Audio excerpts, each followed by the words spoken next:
บไปงานเนาะงานฟ้อน ซื้อของลูกค้าประจำตัวนี้มันแฮปปี้เข้ามาเบิ่งหมอ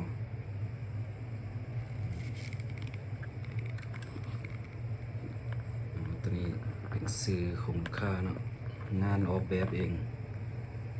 ซื้อแฮปปี้เนาะลูกค้าประจำตัวนี้มาซักกับสร้างพ่อเนาะตัวนี้เป็นรูปพ่อแม่ปิ้นหลังเลยตัวนี้เป็นงานชิคาโน่เต็มหลังลูกค้าประจำเนาะ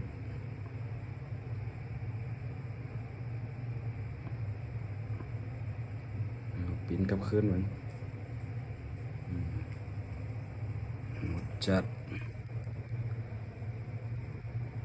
หน้ามาคือโตขึ้นอีกโตเติมขึ้นเท่าละน้อย